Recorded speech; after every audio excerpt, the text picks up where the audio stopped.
The rain had always felt cleansing to me. Tonight, it just felt cold. I stumbled through the darkened streets of Seoul, my expensive shoes, probably the last expensive thing I'd ever own, squelching through puddles I couldn't be bothered to avoid. My white shirt clung to my skin, transparent and useless against the downpour. Somewhere behind me was the Han family estate, its gates locked against me forever. Ahead was nothing. You're a disgrace to this family, Jiwoo. My father's words still echoed in my ears, sharper than any physical blow. The entire family had gathered in his office. My older brothers in their tailored suits, my mother with her designer handbag clutched like a shield, and me, standing in the center like a criminal awaiting judgment. The Shin Group deal collapsed because of your incompetence, my eldest brother Taehyun had said, his voice dripping with false regret. 20 billion won gone. Because you couldn't keep your mouth shut. I'd wanted to scream that it was a lie. That I'd never been involved in that deal. That I didn't even work in the company. I was the family disappointment, after all. The artistic son who'd rather paint than attend board meetings. The quiet one who'd never fit into their world of ruthless business and social climbing. But Taehyun had forged emails with my name. Created a paper trail that led directly to me. And when I'd tried to defend myself, my father had simply raised his hand for silence. I have no son who brings shame to the Han name. You have 1 hour to leave. Take nothing but the clothes on your back. My mother hadn't even looked at me. So here I was, wandering through the rain like a ghost, with nowhere to go and no one to call. My friends, if I could even call them that, were all connected to my family's social circle. They'd turn me away the moment they heard I'd been disowned. My art professor had moved to Paris last month. My bank accounts had already been frozen. I'd checked on my phone before the battery died. I was nothing. No one. Just Han Jiwoo, the family failure, now officially erased. The world started to tilt. I realized dimly that I hadn't eaten since breakfast. A breakfast that felt like it had happened in another lifetime. My legs gave out, and I collapsed against a brick wall in some alley I didn't recognize. The rain poured down harder, as if the sky itself was trying to wash me away. Maybe that would be easier. Just disappearing. My vision blurred. I couldn't tell if it was rain or tears anymore. Probably both. That's when I heard footsteps. Well, Han Jiwoo, if my eyes don't deceive me. I tried to focus on the figure approaching me, backlit by the streetlight at the alley's entrance. Tall, lean, holding an umbrella that seemed almost mocking in its practicality.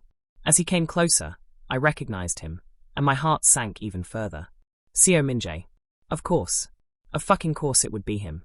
The Seo family and the Han family had been rivals for 3 generations.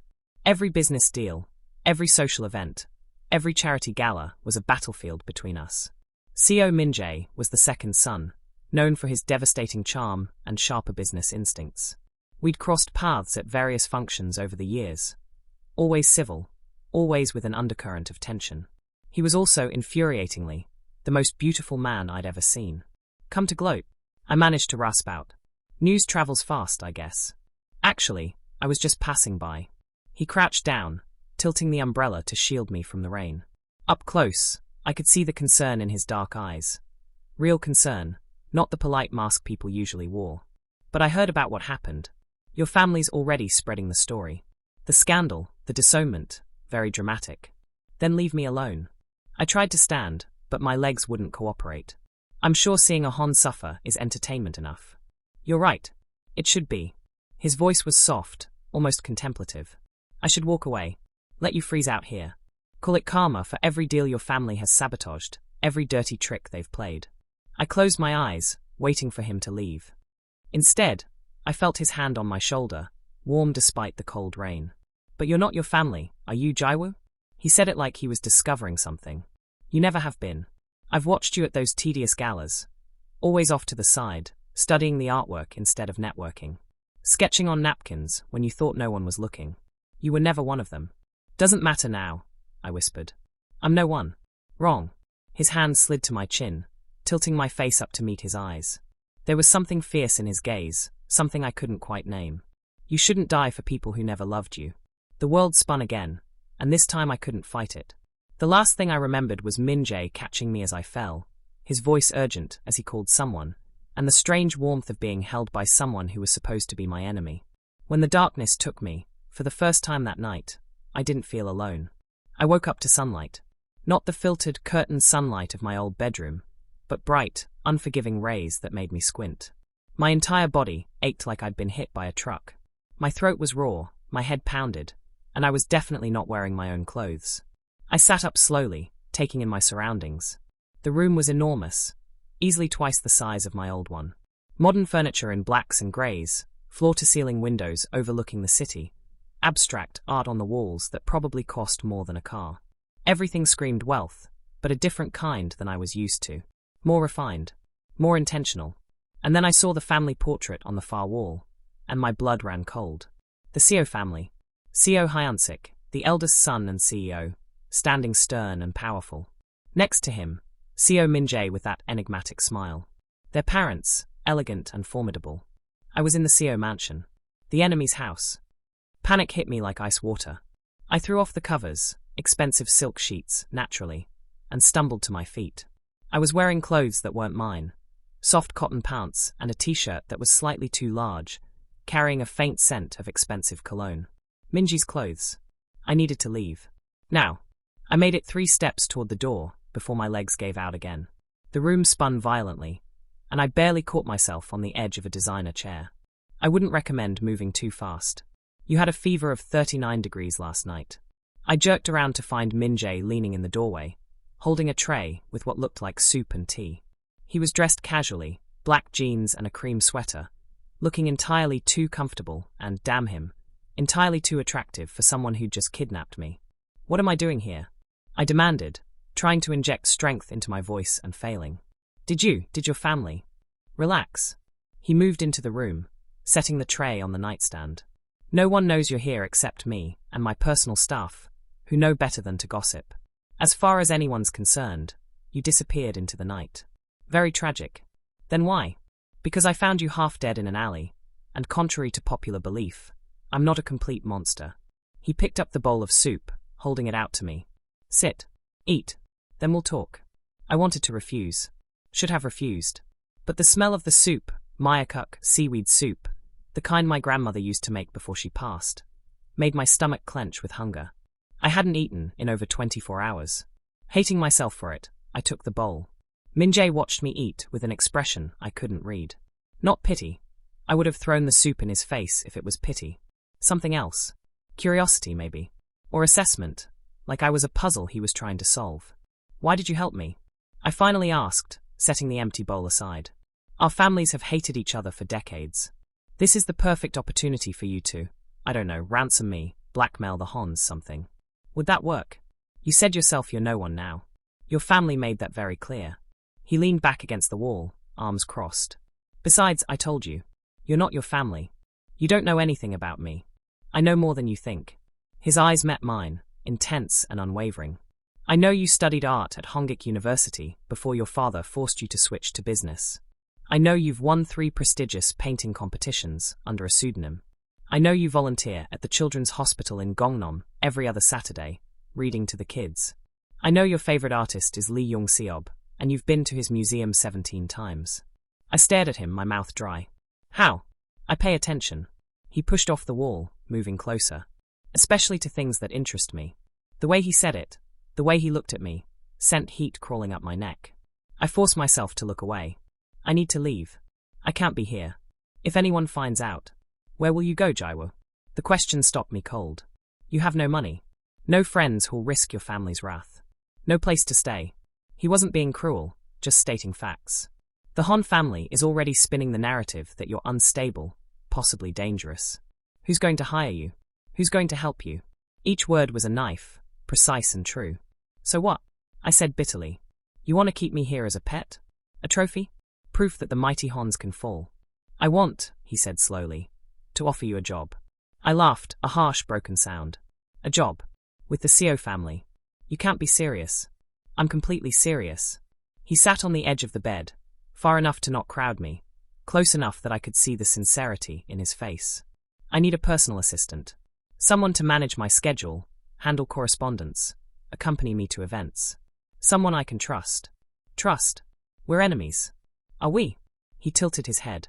I've never considered you my enemy, Jiwoo. Your family, yes. But you? He smiled, soft, almost sad. You've always been different. And right now, I think we could help each other. How does this help you? Honestly? He ran a hand through his hair, and for a moment he looked almost vulnerable. It would drive your family insane. The youngest Han, working for a Seo, living in our house. It's perfect revenge without me having to lift a finger. At least he was honest. I could respect that. And it helps me because you get safety, security, a salary that will let you start over when you're ready. Time to figure out who you want to be without your family's shadow. He leaned forward slightly. And maybe, if you're interested, we have a private studio on the 3rd floor. It gets the best light in the morning. My heart stuttered. A studio. A place to paint again. Why are you doing this? I whispered. Really? He was quiet for a long moment, studying me with those dark, unreadable eyes. Because I saw you at the Lee Young-seob exhibition last year. You stood in front of White Ox for 40 minutes, just absorbing it. You were crying. His voice was gentle. And I thought, here's someone who feels things deeply. Someone real, in a world of people wearing masks. I wanted to know you. But our families, well. So this is your chance. This is my offer. He stood, extending his hand. Stay. Work for me. Call it revenge on your family, if it makes you feel better. Call it survival. Call it whatever you want. But give yourself a chance to breathe. I looked at his hand, elegant fingers, surprisingly calloused at the tips, probably from the golf and tennis I'd heard he played. Then at his face, beautiful, yes, but also kind. More kind than anyone from my own family had ever been. I had nothing. No options. No future. But maybe, just maybe, I could have this. I took his hand. 1-month trial. If it doesn't work, I leave, and you don't try to stop me. His smile was brilliant. Deal. As his warm fingers closed around mine, I felt something shift in my chest. Something dangerous. I told myself it was just gratitude. I was already lying to myself, and I knew it. The first week was awkward. Minji's personal staff, a small, discreet team including his housekeeper Mrs. Choi and driver Mr. Lim, treated me with polite professionalism tinged with obvious curiosity. They knew who I was, where I came from, but they didn't gossip. Minjae had made it clear I was under his protection. The work itself was surprisingly manageable. Minjae was organized and clear about his expectations. I managed his calendar, screened his calls, prepared briefs for his meetings, and accompanied him to various appointments. He was patient when I made mistakes, which I hated because it made it harder to maintain my emotional distance. The hardest part was the proximity. Minjae was everywhere. In the morning, drinking coffee in the kitchen while reading financial reports, his hair still damp from the shower. In the evening, loosening his tie after work, asking about my day with genuine interest. Late at night, when I couldn't sleep and would find him in the library, reading by lamplight, always making room for me without question.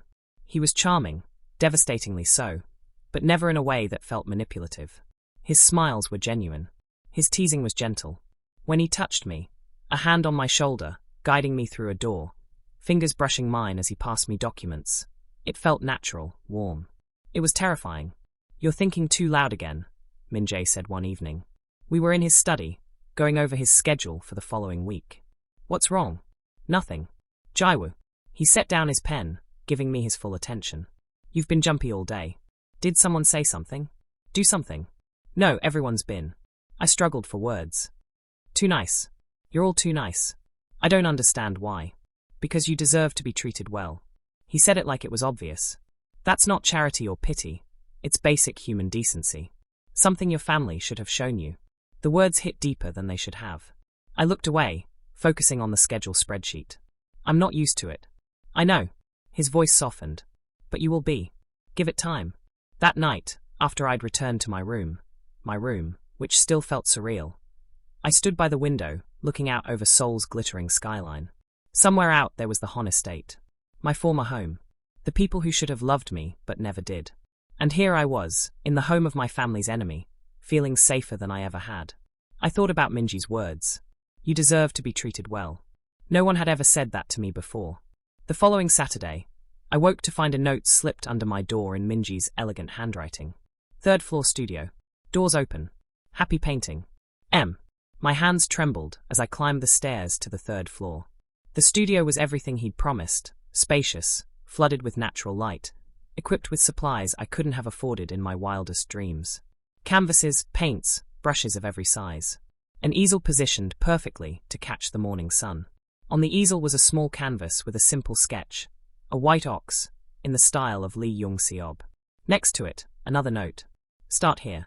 Or start wherever you want. This space is yours. I stood there for a long time, just breathing, feeling something crack open in my chest. Something that felt like hope.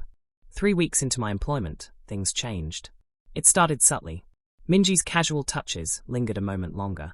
His smiles grew softer when he looked at me. We developed routines, morning coffee together, late-night conversations in the library, weekend trips to galleries and museums under the pretense of cultural research for his various business ventures. He learned how I took my coffee, 2 sugars, splash of cream. I learned he couldn't cook to save his life, but made excellent ramen. He discovered I talked to myself when I painted. I discovered he played piano beautifully, but only when he thought no one was listening. We were becoming friends. Or something more. Something I was terrified to name. Jiwoo, there's a charity gala next Saturday, Minjae said one morning, looking up from his tablet. The Seoul Art Foundation fundraiser. I need a +1, and my usual date cancelled. My coffee cup paused halfway to my lips. A +1. As my assistant, he clarified quickly. Too quickly. It'll be boring speeches and overpriced wine, but there'll be some interesting pieces up for auction. I thought you might enjoy it. Will the Han family be there? Probably. But you'll be with me. They won't dare approach. His jaw tightened slightly. I'll make sure of it. The protective note in his voice sent warmth through me. Dangerous, dangerous warmth. Okay, I heard myself say. I'll go. His smile was radiant. I'll have a suit prepared for you. The suit, when it arrived, was perfect. Midnight blue, tailored precisely to my measurements, with a silk shirt and understated accessories. I stared at myself in the mirror on Saturday evening, barely recognizing the person looking back. I looked good. Polished. Like someone who belonged in Minjae's world. Stunning, Minjae said from my doorway, and I jumped. He was in a black tuxedo that should have been illegal, his hair styled back, looking every inch the powerful heir he was. You clean up well, Han Jiwoo. So do you. I managed, then felt my face heat. I mean, you always look, I just meant. I know what you meant. His eyes crinkled with amusement. Come on. The car's waiting. The gala was held at the Schiller Hotel, glittering with Seoul's elite. As we entered, I felt eyes turn toward us. Curious, calculating, shocked. The whispers started immediately. Is that Han Jiwoo? With Seo Minjae? I heard he was disowned. The scandal. Minjae's hand found the small of my back, steady and grounding. Ignore them, he murmured. You're here with me. That's all that matters.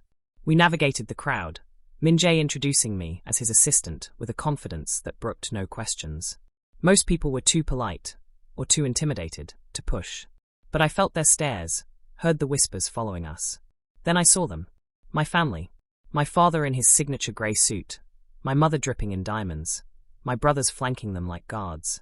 Taehyun saw me first, his eyes widening before narrowing with cold fury. Jiwoo. My father's voice cut through the ambient noise. The conversations around us died. How dare you show your face here? Minjae's hand pressed more firmly against my back. Chairman Han. How lovely to see you. Seo Minjae. My father's tone was ice. What is my son, my former son, doing with you? Working for me. He's quite competent, actually. I'm lucky to have him. Minjae's smile was pleasant, but his eyes were steel. You should have appreciated him when you had the chance. You're using him to embarrass us, Taehyun spat. To humiliate the Han family. I'm simply employing someone qualified. If that embarrasses you, perhaps you should examine why. Minjae's tone could have frozen fire. Now, if you'll excuse us, we have an auction to attend. He guided me away, his hand never leaving my back, but I could feel him trembling, with anger, with tension. As soon as we were in a quiet corner, he turned to me. Are you okay? We can leave if. I'm fine, I said, surprised to find it was true. Actually, that felt good. Seeing them and not caring. Not caring. He searched my face. Not needing them to accept me. Not needing their approval. I met his eyes. Because I have somewhere else to be now. Someone else who. I stopped, realizing what I'd almost said. Someone else who sees me. Who values me.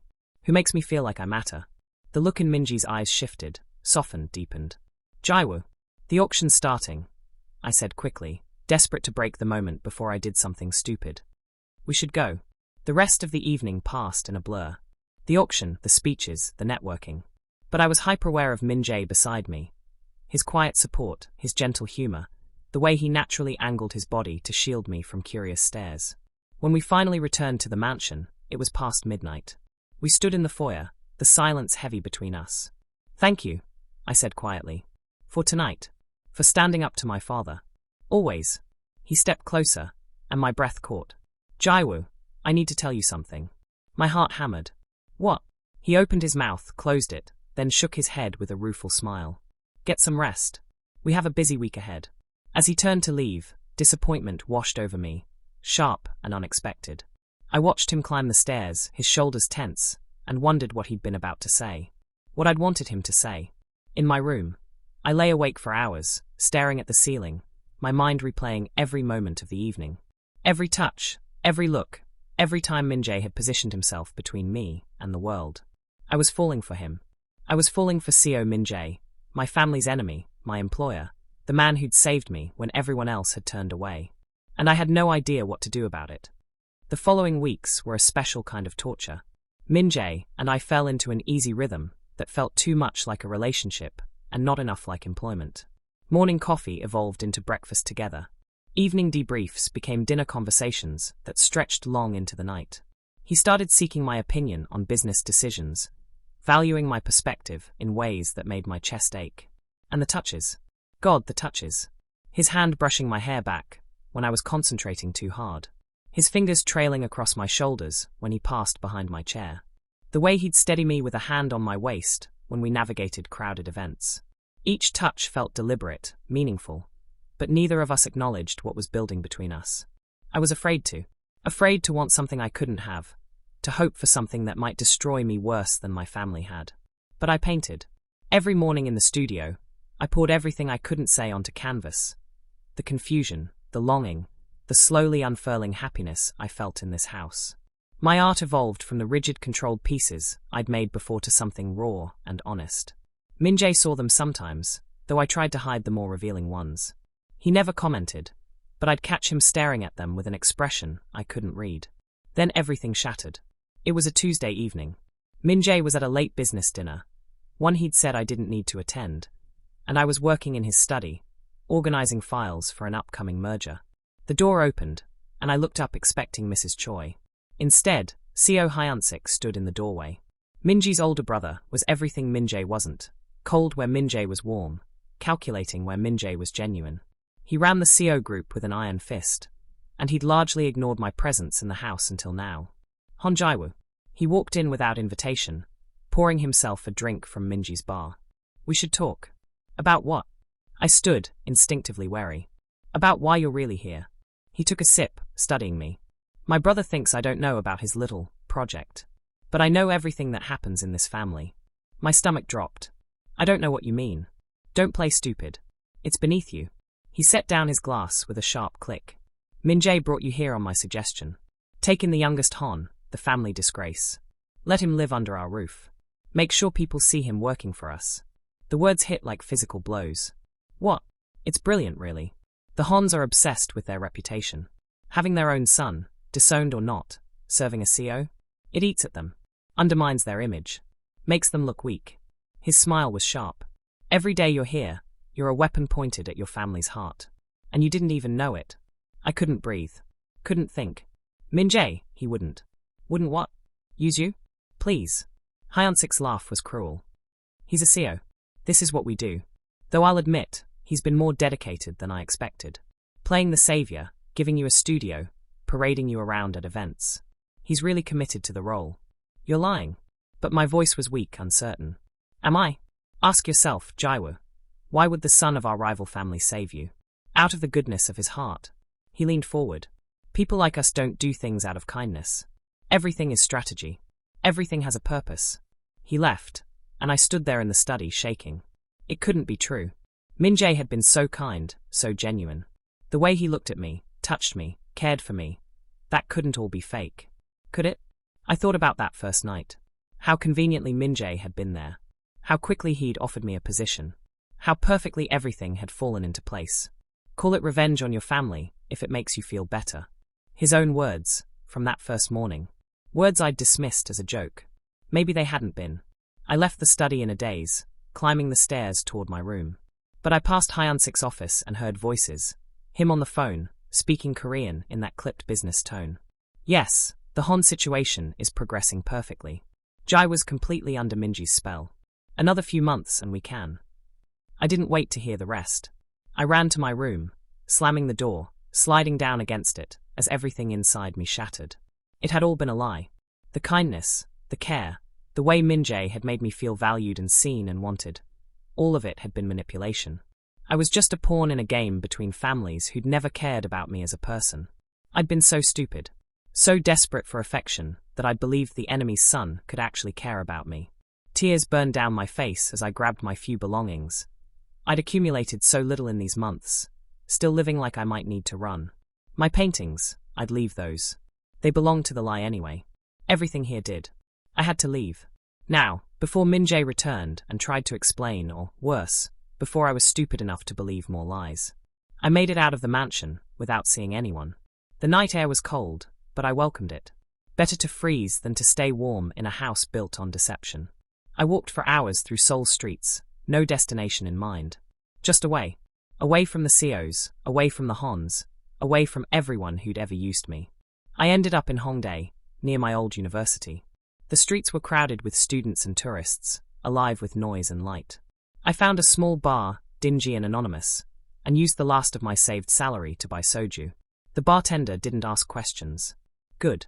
I was 2 bottles in when my phone rang, Minjae's name lighting up the screen. I ignored it. It rang 6 more times before falling silent. Then the text started. Where are you?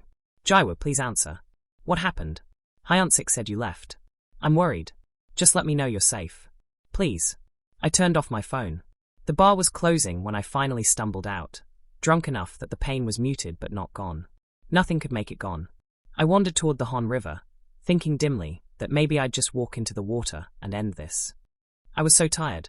Tired of being used, tired of being unwanted, tired of hoping for something better, only to have it torn away. I reached the riverside path, empty at this late hour. The water was dark and cold-looking. Inviting, in a terrible way. Not quite the reunion I expected, little brother. I spun, too fast, the world tilting, to find Taehyun standing behind me. And he wasn't alone. 3 men in dark suits flanked him.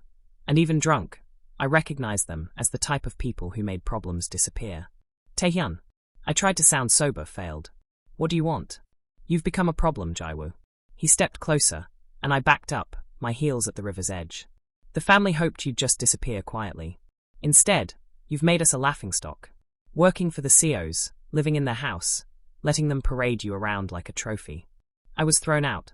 What did you expect me to do? Die quietly? His voice was casual, like he was discussing the weather. But instead, you chose to humiliate us. Father's business relationships are suffering. Mother can't show her face at the club. And it's all because you're still breathing and visible. Fear cut through the alcohol haze.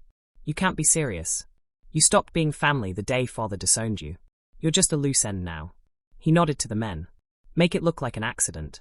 Drunk, depressed, fell into the river. Very tragic. The men moved forward, and I tried to run, but I was drunk and they were professional. Hands grabbed me, forcing me toward the water. I struggled, screaming, but the riverside was empty and no one came. Cold water hit my face as they pushed me toward the edge. This was it. I was going to die here, murdered by my own blood, and no one would care. Let him go. The voice was cold, commanding, and utterly unexpected. Minjae stood at the edge of the path, his suit rumpled, his hair disheveled like he'd been running. But his eyes were terrifying. Dark and furious, and absolutely lethal. Seo Minjae. Taehyun laughed nervously. This doesn't concern you. It concerns me very much. Minjae moved forward, and something in his posture made the men holding me hesitate. You're about to murder someone under my protection. That makes it my business. He's not part of your family. He's mine. The word rang out, fierce and possessive. You don't touch what's mine. Taehyun's face twisted with rage. You're using him. Everyone knows it. He's just your pawn. He's the person I love. Minjae said it simply, clearly, like it was obvious. And I will burn down everything and everyone who tries to hurt him. Starting with you. The world stopped. The men holding me loosened their grip, uncertain. Taehyun stared at Minjae like he'd lost his mind. And I couldn't breathe. You're bluffing, Taehyun said. Try me. Minjae pulled out his phone. One call. That's all it takes for me to unleash every piece of dirt the Seo group has on the Hans. The offshore accounts. The tax evasion. The bribery. All of it. We've been gathering evidence for years, waiting for the right moment. His smile was sharp and cold. Thank you for providing it. You wouldn't dare. For him? I'd dare anything. Minjae looked past Taehyun to me, and his expression softened just slightly. Let him go. Now. Or I make that call, and your family's empire crumbles by morning. A tense moment. Then Taehyun jerked his head, and the men released me. I collapsed to my knees, gasping. This isn't over, Taehyun spat. Yes, it is. Minji's voice was absolute. You go near Jiwoo again. You so much as look at him, and I will destroy you. Tell your father that. Tell all of them. Jiwoo is under my protection. Permanently. Taehyun and his men left, disappearing into the night with threats they didn't have the power to back up. Then Minjae was kneeling beside me, his hands on my face, checking me for injuries. Are you hurt? Did they? Why did you come? My voice was broken, raw. Why did you come? My voice was broken, raw. Why not just let them finish it? I'm just a pawn, right? A weapon you're using against my family. His hands stilled on my face. What? Hyansik told me. How this was all his idea. How you brought me in to humiliate the Hans. How every kindness was just part of the plan. Tears streamed down my face, hot against the cold. Was any of it real? Or was I just stupid enough to believe the enemy's son could actually care about me? Jiwoo. Don't. I pushed his hands away, trying to stand. My legs wouldn't cooperate. Don't lie to me anymore. I can't. I can't take any more lies. It's not a lie. His voice cracked. Yes, Hyansik suggested I take you in. Yes, it would benefit us strategically. But that's not why I did it. That's not why I... He grabbed my shoulders, forcing me to look at him. I found you in that alley, and I saw someone who'd been hurt by people who should have protected him. Someone who deserved better. And I wanted to be better for you. Pretty words. I love you. He said it desperately, fiercely. I love the way you lose yourself in paintings. I love how you talk to yourself when you're concentrating. I love that you're kind even after everything that's been done to you. I love your quiet strength, your gentle heart, the way you see beauty in everything. I love you, Jiwoo, and I have for months, maybe longer, maybe since that day at the museum when I first saw you cry over art. I wanted to believe him. God, I wanted to so badly. How can I trust that? How can I trust anything you say when it all started as manipulation? You can't. His laugh was broken. I know you can't. I've spent weeks trying to figure out how to tell you the truth without losing you, and I was too much of a coward to risk it. And now, his voice caught. Now I've lost you anyway. He stood, putting distance between us, and I felt the loss of his warmth like a physical ache. When I heard you'd left, I panicked. Searched everywhere. Called everyone. And when I couldn't find you, He ran his hands through his hair, making it stand on end. I've never been that terrified. And then I got a tip that Taehyun was heading to the river, and I just knew. Why didn't you just let them? Because even if you hate me, I need you alive. He turned back to me, and his eyes were wet. Even if you never speak to me again, even if you leave and I never see you again, I need you in this world. Breathing. Living. Creating your art.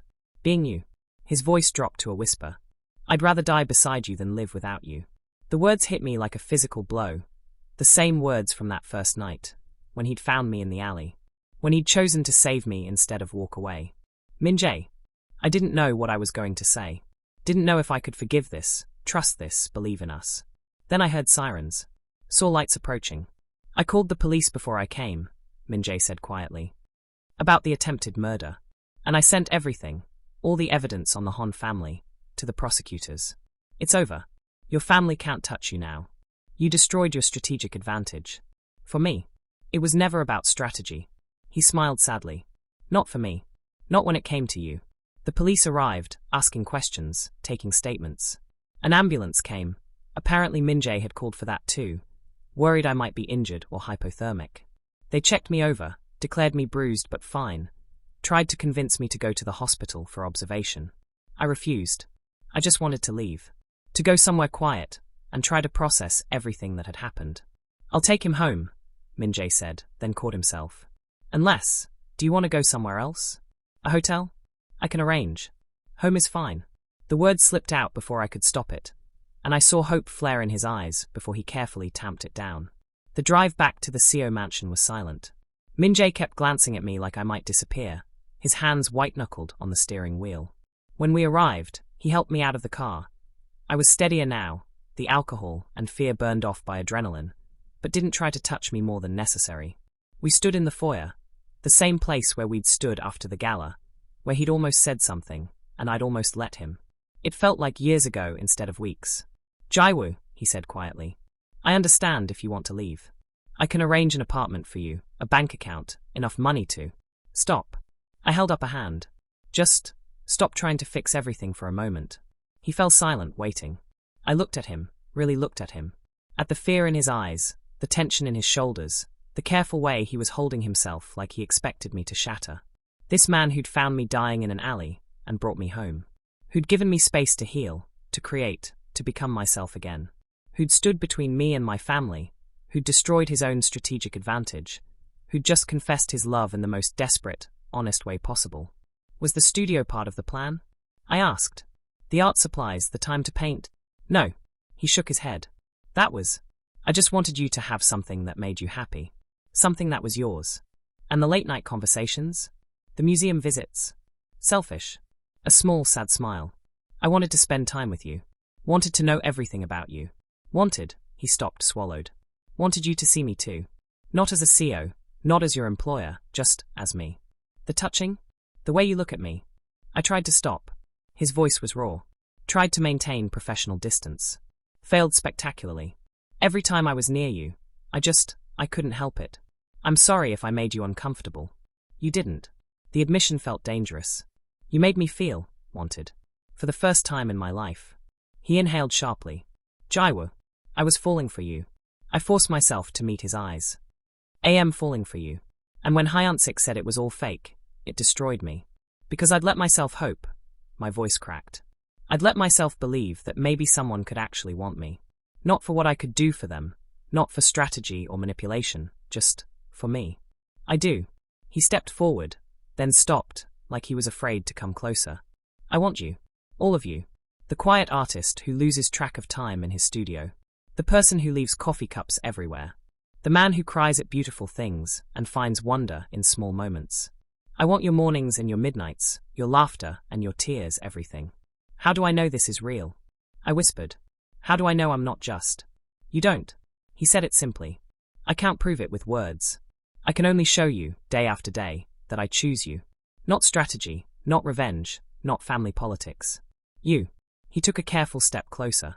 And if you give me the chance, I'll spend however long it takes proving that you're not a weapon, or a pawn, or a means to an end. You're the person I love. The person I want to build a life with. I stood there, trembling, caught between fear and hope. Everything in my life had taught me not to trust, not to hope, not to believe in love. But everything in my heart was screaming at me to take the risk. I'm terrified, I admitted. Me too. His smile was shaky. I've never felt this way about anyone.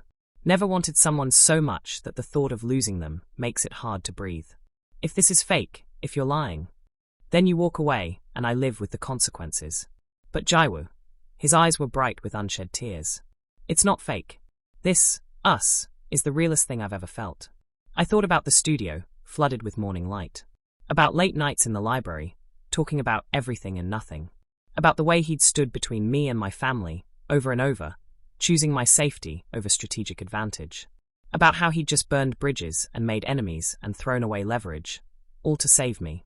Something in my chest loosened. Not completely. Trust would take time to rebuild. But enough to breathe again. I should rest, I said. Today has been traumatic. His attempt at levity fell flat. I'm sorry. For all of it. For not telling you the truth sooner, for tomorrow. I cut him off gently. We'll talk more tomorrow. Right now, I just need to sleep. He nodded, stepping back to give me space. But as I turned toward the stairs, I hesitated. Minjae. Yes. Thank you. For saving me. Again. His smile was soft, sad, hopeful. Always. For as long as you'll let me. I climbed the stairs to my room. My room, not a guest room, not temporary space, but mine, and collapsed on the bed. My body ached, my head pounded, and my heart felt like it had been torn apart and stitched back together. But underneath all the pain, there was something else. Hope. Maybe, just maybe, this could be real. Maybe I could have this, have him, without it being torn away. Maybe I deserved love after all.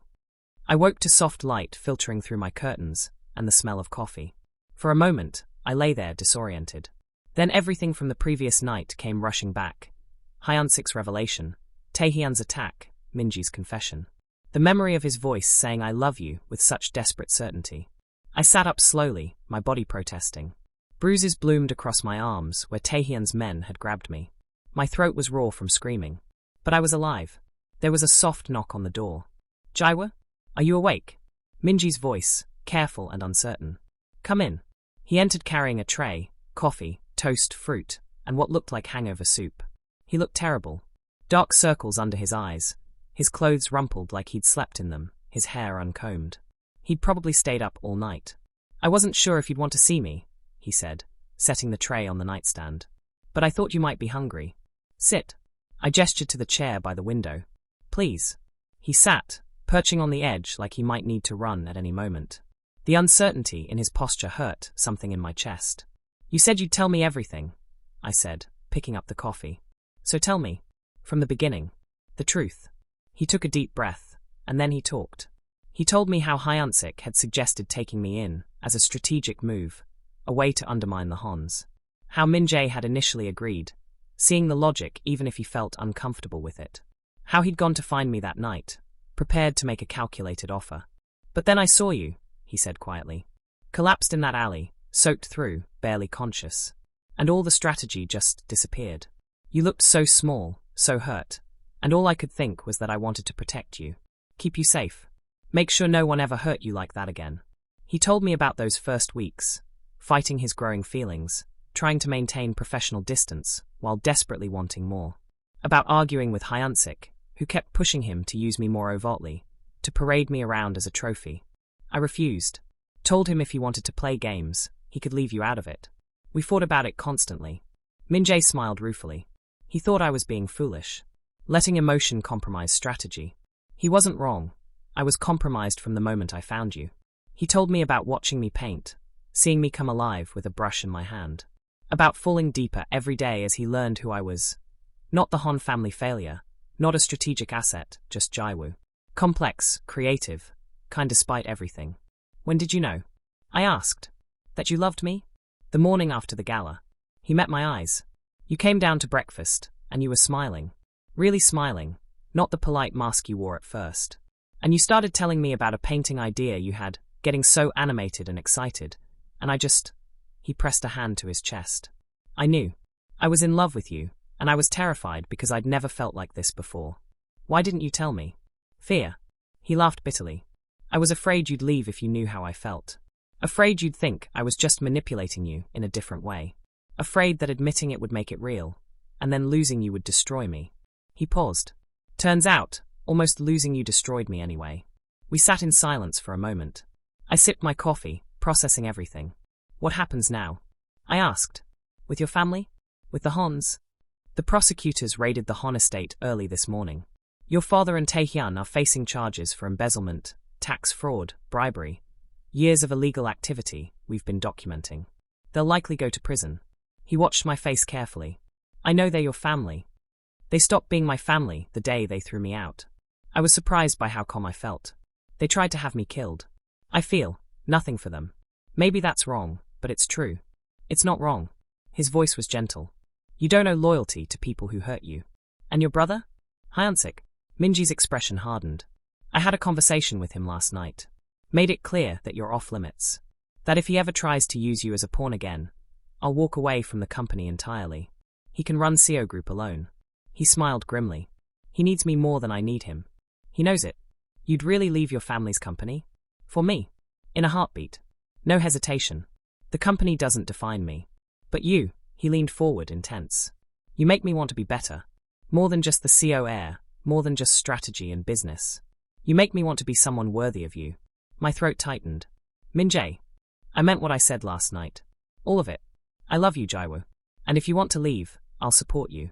I'll help you set up a new life, stay out of your way, whatever you need. But if you want to stay, his voice roughened with emotion. If you'll give us a real chance, I swear I'll spend every day proving that you're not a strategy or a pawn. You're my heart. I set down my coffee, my hands shaking slightly.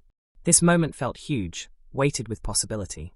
I could leave, start over alone, never risk being hurt again. It would be safer, easier maybe.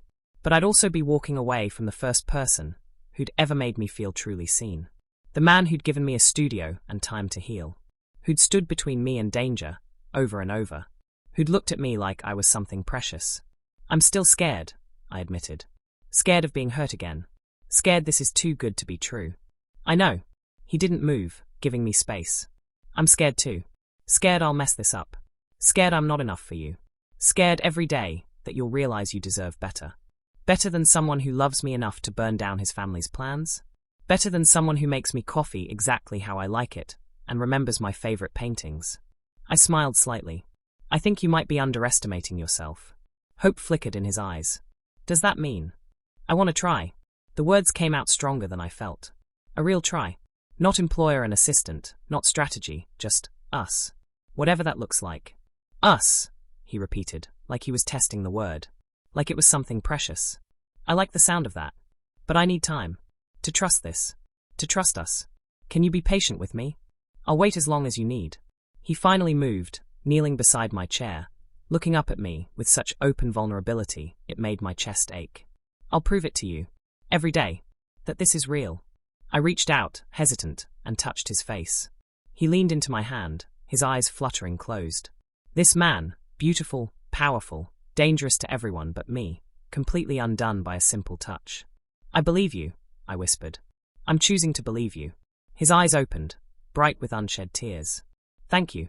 We stayed like that for a long moment, just breathing together, letting the weight of everything settle. So what now? I finally asked. What does us look like? Well, he smiled, and it was different from his usual confident smirk. Softer, more genuine. I'd like to take you on a proper date. Not as my assistant, not for show, just because I want to spend time with you. A date, I mused. I've never been on one of those. Then I'll have to make it memorable. He stood, and I stood with him. We were close now, close enough that I could see the flecks of gold in his dark eyes. Jiwoo, may I? Kiss me, I said, surprising myself with the boldness. He did.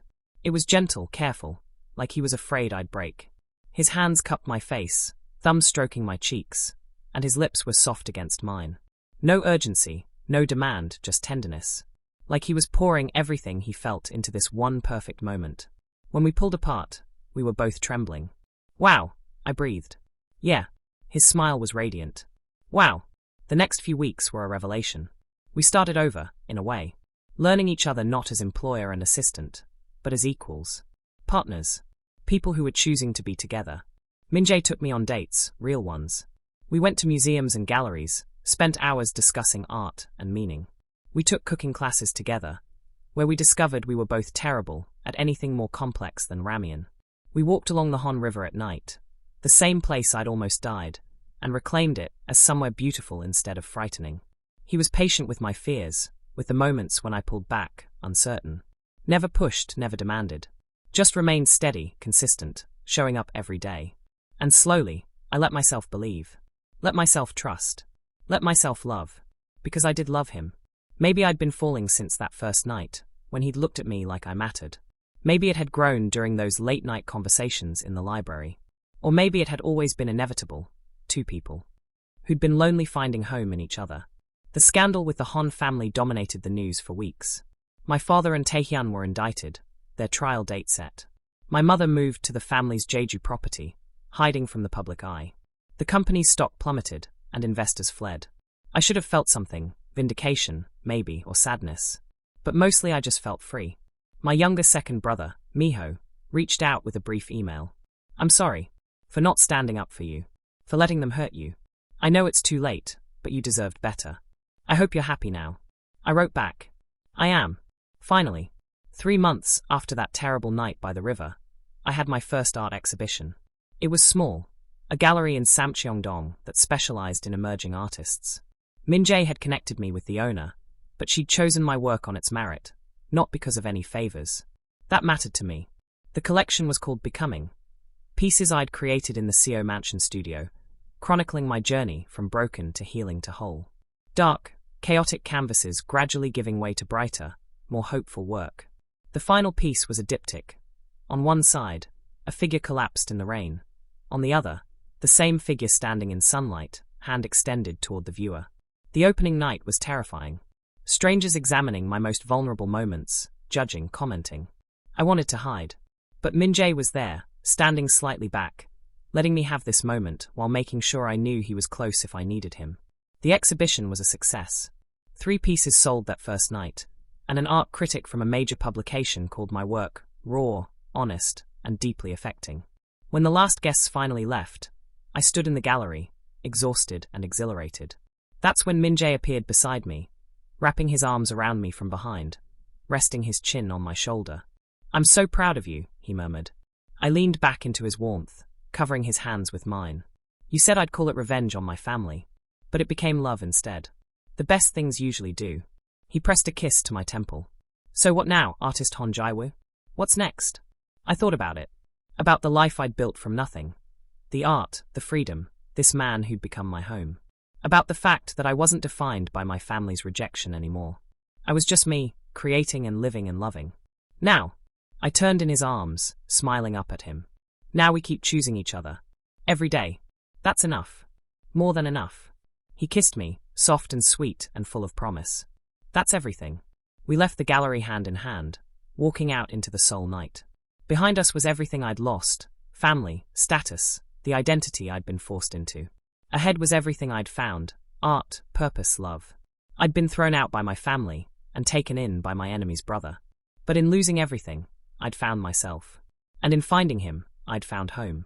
1 year later, the studio Minjae had given me wasn't enough anymore. I'd outgrown it in the best possible way.